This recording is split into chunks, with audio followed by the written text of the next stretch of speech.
Ankleshwar GIDC police દ્વારા ધાર્મિક વિધિના બહાને મહિલાને વિશ્વાસમાં લઈ સોનાના દાગીના પડાવી છેતરપિંડી કરનાર ગેંગનો ભેદ ઉકેલી ગણતરીના દિવસોમાં 3 આરોપીઓને ઝડપી પાડ્યા છે।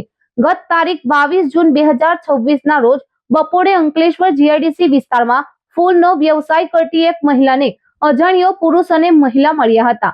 બંને ધાર્મિક વાતો કરી ખાસ વિધિ કરાવવાથી ધંધામાં પ્રગતિ થશે તેવી વાતો કરીને મહિલાનો વિશ્વાસ જીત્યો હતો।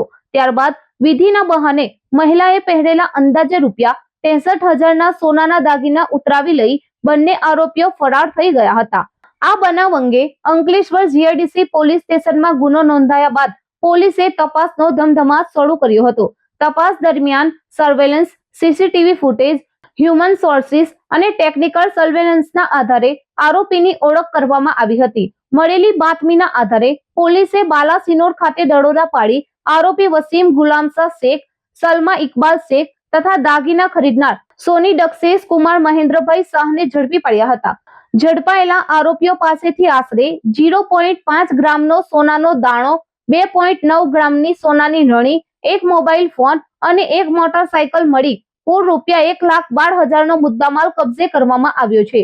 ઝડપાયેલા આરોપીઓ પૈકી વસીમ શેખ વિરુદ્ધ અગાઉ 3 અને સલમા શેખ વિરુદ્ધ અલગ અલગ પોલીસ મથકોમાં કુલ 9 ગુના નોંધાઈ ચૂક્યા છે। ત્યારે પોલીસે ત્રણેય આરોપીઓ વિરુદ્ધ કાયદેસરની કાર્યવાહી હાથ ધરી વધુ તપાસ શરૂ કરી છે।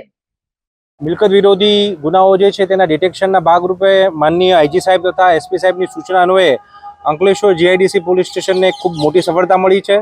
જેમાં આ જે ગુનો જે છે તે ડિટેક્ટ કરવામાં હકીકત એવી છે કે આ બે પતિ પત્ની જે છે જેનું નામ છે વસીમ ગુલામશાહ શેખ તથા સલમા ઇકબાલ કમરુદ્દીન શેખ, તેઓ જે છે એ પતિ પત્ની હોવાનું દેખાડો કરતા હતા।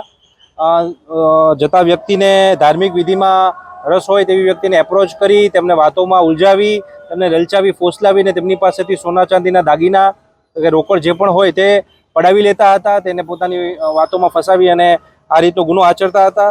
જેમાં ગુનો દાખલ કરી જીઆઈડીસી પોલીસ સ્ટેશને અલગ અલગ ટેકનિકનો ઉપયોગ કરી અને ગુનાનું ડિટેક્શન કર્યું છે અને આ તમામ મુદ્દામાલ છે એ કબજે કરવામાં આવ્યો છે। જેમાં મુદ્દામાલ લેનાર દક્ષેશ કુમાર મહેન્દ્રભાઈ શાહ કે જે સોની છે તેનું પણ જે બાલાસિનોરના છે તેને પણ આમાં આરોપી તરીકે લઈ અને આગળની કાયદેસરની કાર્યવાહી કરવામાં આવી છે। કુલ 1,12,000 જેટલો મુદ્દામાલ જે છે એ રિકવર કરવામાં આવ્યો છે।